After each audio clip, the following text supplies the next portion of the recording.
Hey, what is going on, guys? Welcome back to another Market Watch here on the 10th of August, 2024. Decided that this actually did really well. I got almost 200 views on the last Market Watch. Seems like you guys really enjoyed it, so we're going to keep doing it. So, as always, I want to start off today by looking at the best-selling cards on TCG Player.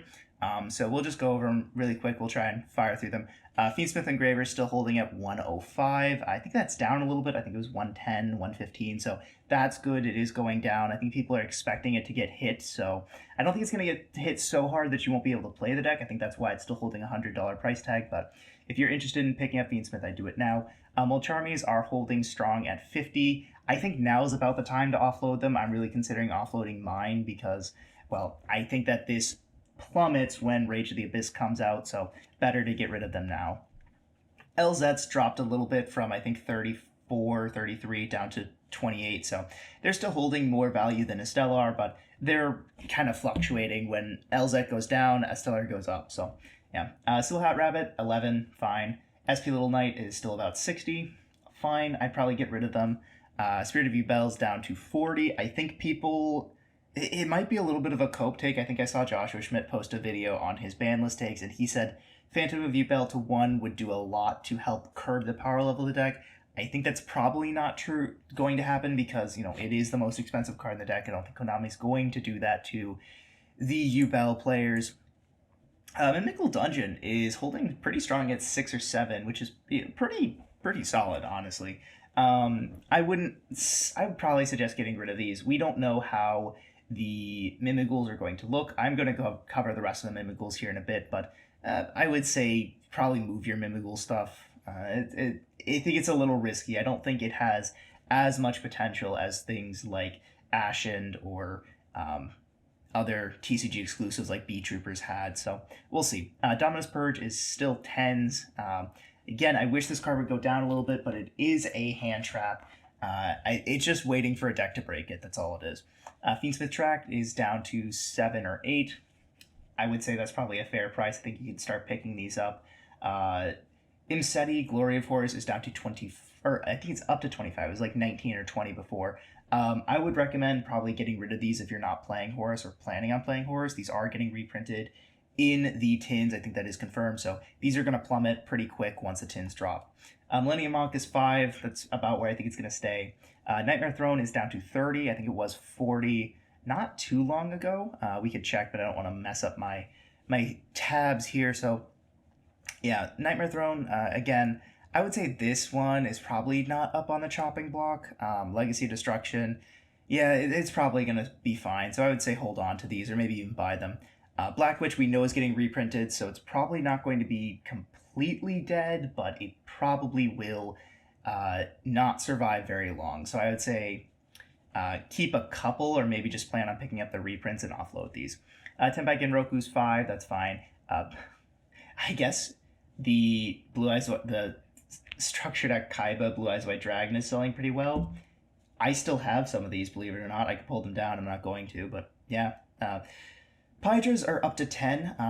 That's a little surprising. I think people are thinking it's not going to get hit. I'm not sure whether or not Tenpai gets hit or not. I think it could. I think it couldn't. It's kind of iffy. So I can see people, getting rid of these and picking them up pretty frequently. I think this is about a mid-range take. Again, this is not financial advice. This is just a personal opinion. Laura's at 15. I think you should pick these up now. I think with the August list coming, I think the biggest risk is just losing Shifter, which Ritual Beast is totally fine with doing. Sometimes it doesn't even like to play under Shifter. Even if it loses Shifter, your deck is still as strong as it was. So these will go up after the August ban list. Chaos Angel, anywhere from 25 to 35. Fine. I would still sell it if you're not using it. It's getting reprinted, so I wouldn't worry about it. Bonfires, 25. I don't know if this is going to be in the tins, but it probably will be in Quarter Century Bonanza. So in that case, I would probably say get rid of them now while you have a chance. Typhon, this is probably going to be in the tins, so I would say offload it. Thrust has been confirmed for the tins, so these are dropping in price. I would say get rid of them and then pick up the reprints. They're probably going to be anywhere from $5 to $10, so you can probably sell one Thrust from Hybridnova and then pick up a playset from the tins later. Shining Sarcophagus is 20. That's a little surprising to me, but it kind of makes sense, I think, with the illusion stuff, or not the illusion, the Millennium stuff that did really well. I think people are looking at Shining Sarcophagus to do well going forward, so we'll see. And then Wantons are actually down to 15. Can you believe it? I remember when these were like 60 a piece, so I would definitely say, if you really want to play Diabell Star stuff, I would actually say pick these up.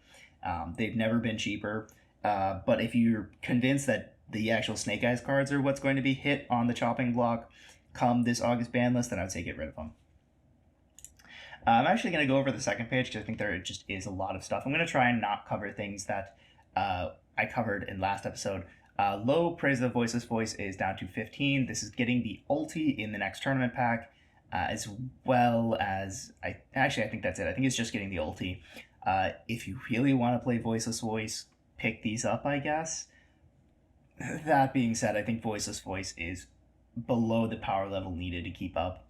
Black Lowe's Laughs up to 23. I would say these are a definite offload. I don't think they're going to get reprinted, but there's just never been higher. I think you can get rid of these pretty safely. Nightmare Apprentice is down to 30. It's debatable whether you could pick these up or not. This is a card that's going to just get better with time because it's generic illusion support, but I would go ahead and say you can... It's 50-50 for me. We covered Centurion in the last episode. Quem, this is a card that was guaranteed, or that was confirmed as a reprint in the tins. Offload them now, pick up the reprint later. You only need 1 or 2 of this for branded.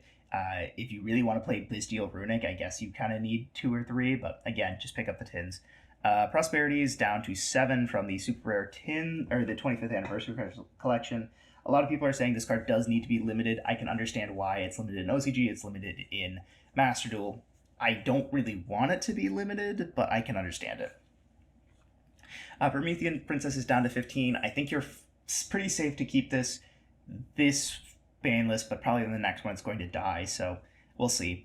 I would say maybe look to offload this after the ban list if it survives, because the price is probably going to go up.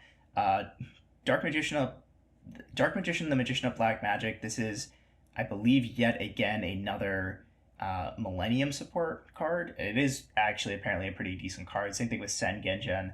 These are both about $2. I would say if you pulled them and you don't want to play the Millennium stuff, just offload it. Trident Dragons, we know this is going to get reprinted. Offload them now. Pick up the reprints. Let's see. Unstoppable Exodia Incarnate is whatever. I don't think you're really jonesing to get rid of that. Bone Party, I think we talked about. You can probably keep these.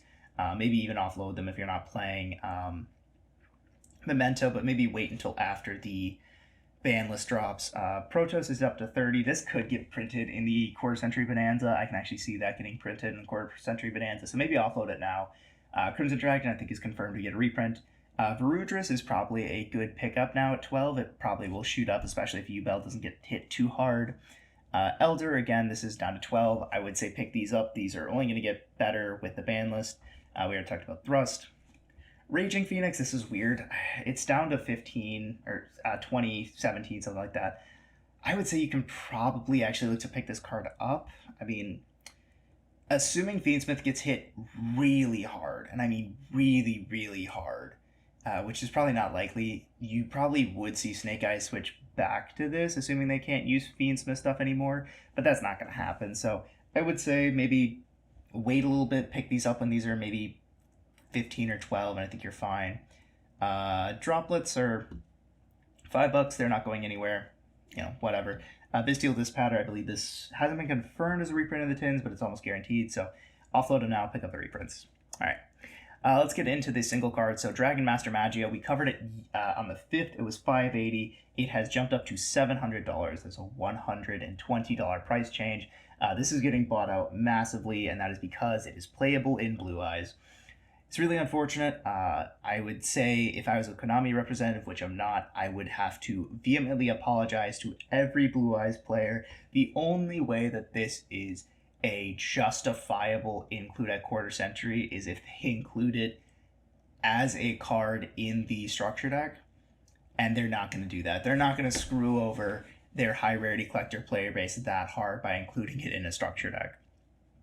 So if you guys have these, I would say you can probably look to get rid of them, maybe even hold them. They might hit $750 or $800.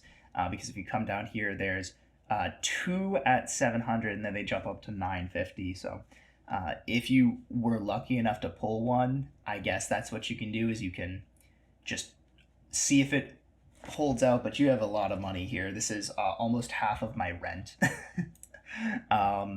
Mimigools. We already talked about Dungeon, but the rest of the deck is pretty cheap. I do think this deck is in a strange position to do really well with a next wave of TCG exclusive support. Obviously, we don't know what's coming, but it's set up pretty well. I think if you really wanted, you're going to spend, what's that, 18 plus 6 is 24. You're going to spend like $25 on the core. I think you could pick it up. I think the worst case scenario is in a while from now, maybe a year or two, when we get the OCG support that's inevitably going to be stupid broken and this stuff shoots up, you're going to be big ballin'. Lancia, Ancestral Dragon of the Ice Mountains.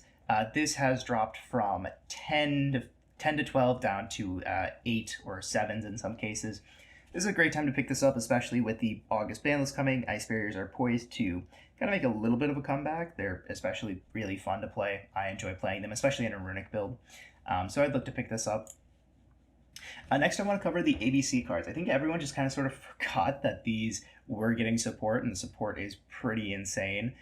So we've got ABC Dragon Buster here. You could really pick up either of the supers, but the secret is only about $2 or $3. Yeah, light play first ed's $3 or $3-4. So I'd say you can realistically pick up a copy of that. Yeah, I think you really only need 1, maybe 2 if you really need.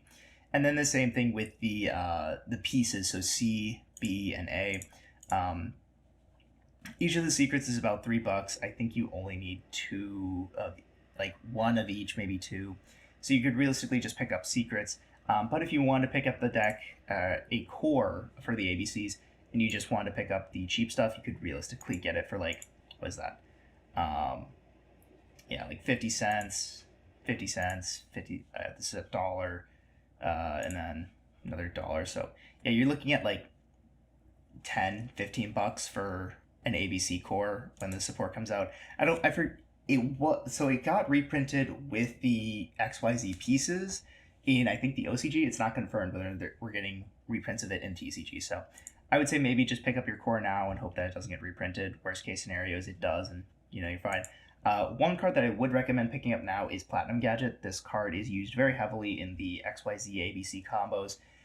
It's a solo print for dual power. It is currently $5-6, and this could very easily see the Ancient Gear Ballista treatment, where stuff comes out, does pretty good in an event, shoots up to almost $20. I would say this is a safe pick right now. Drastic Draw. I want to talk about this.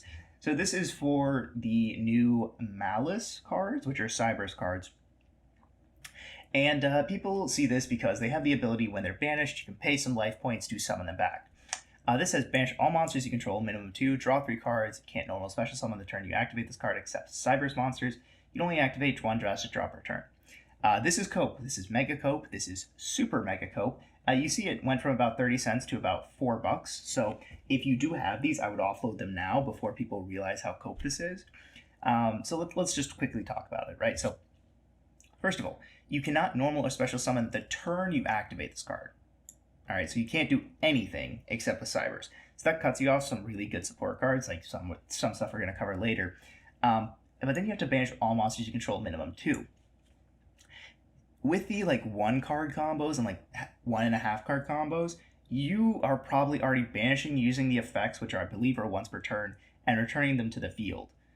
So by the time you have the ability to activate Drastic Draw, you're not getting the insane +4 that you're looking at. You're getting maybe a +1. And you can only activate 1 per turn. I would rather just play Allure of Darkness. Which, by the way, if you are, I don't have Allure here. Allure is confirmed to get reprinted. So if you don't have them already, which, I mean, you really should. They were in rares, I think in Valiant Smashers or something. Don't worry, they're going to get reprinted. Another card that's getting reprinted is Aloof Lupine. This card is a beast, so if you summon this to start your plays, you can't Drastic Draw that turn. Another reason why I think it's Cope. This card's pretty good. You can banish a card from your hand and a monster from your deck with the same type. So you can banish a Cybers from your hand and then banish the Cybers from your deck. Get both on the field. That's 3 material for your Link plays. This card is confirmed to be a reprint, but you can see it's about $3 here for the super rares from Tournament Pack 11. So I would say if you want like guaranteed rarity bonds, this probably won't be a super. This will probably be a rare. You can pick these up now. I think that's a pretty safe bet. Sign-up minings, it is a Cybers archetype, so gotta look at sign-up minings. They did get a reprint in the Tournament Pack 24, so I wouldn't necessarily worry about it if you don't have your sign-up minings. But if you want to pick up rarity bumps like secrets or even ultras, probably a good time to do so. Maybe even a good time to just pick up like some super rares and just be happy with those. It's probably gonna be a rare from the set. I actually don't remember if it was confirmed to be reprinted, but a card that was confirmed was Sign Up Backdoor. This is a card that people have been saying is cope, and I'll actually pull it up so you guys can see. It was only 2 super rares.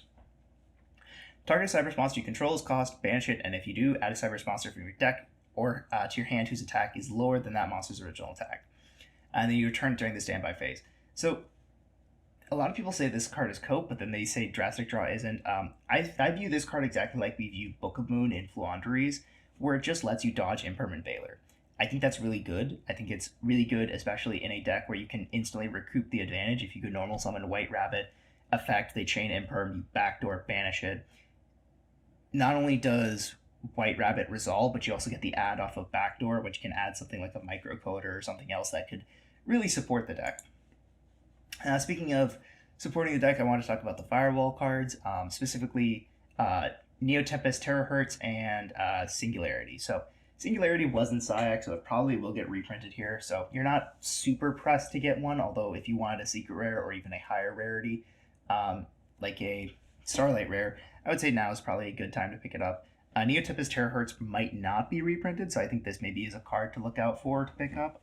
It is a really good card, super powerful card. So if you guys are looking at it, well, somebody's trying to sell it for 17. It's really funny. They're only about $3-4, so I would say pick it up now. It is used in like a Code Talker like pile deck with Azamine, or not Azamine, Mouse. I think that's a little cope, but that's just me. It just plays too many one-ups for my liking. One last thing I want to cover is Madolches. So I think with the August ban list coming, there's a lot of things that are going to try and fill the power gap, and I think Madolches could be one of those decks that has the potential to. So just looking over it, Salon, Angeli, and Mageline are your like money cards, right? These are Mageline's 4, Angeli's 5 or 6, Salon is 20. Now luckily you only need one Salon. You do need a playset of Angeli, you don't need a playset of Mageline. I could see each of these cards being in the Quarter Century Bonanza. I think it's completely it's completely possible that they could be. Everything else in the deck is pretty cheap, like tickets, Messengelados, Hoot Cakes, Pudding Sessurs, they're pretty cheap.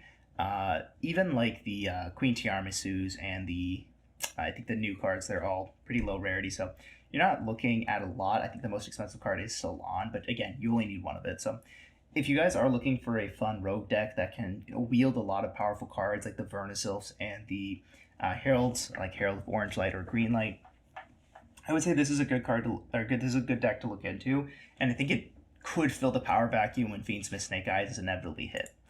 Lastly, I just pulled up Rescue Ace here because I don't know, I wanted to. The deck is actually pretty cheap, surprisingly enough. Hydrants are only $2 or $3. Turbulence is almost nothing.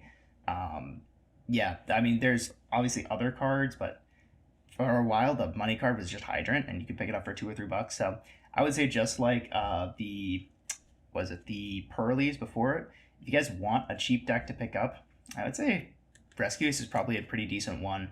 I doubt they're gonna get everything that supports like the level 1 fires. So from Snake Eyes, so you probably will be able to play like a Snake Eyes Rescue Ace build to pretty decent success for not much after the August ban list. So I don't know if you've got some friends that want to get into Yu-Gi-Oh, maybe consider picking up a Rescue Ace core. Probably won't be too much. But that's all for me, guys. I hope you enjoyed. If you did enjoy, make sure to leave a like. If you really enjoyed it, make sure to subscribe. That's all for me, and I'll catch y'all in the next one. Peace.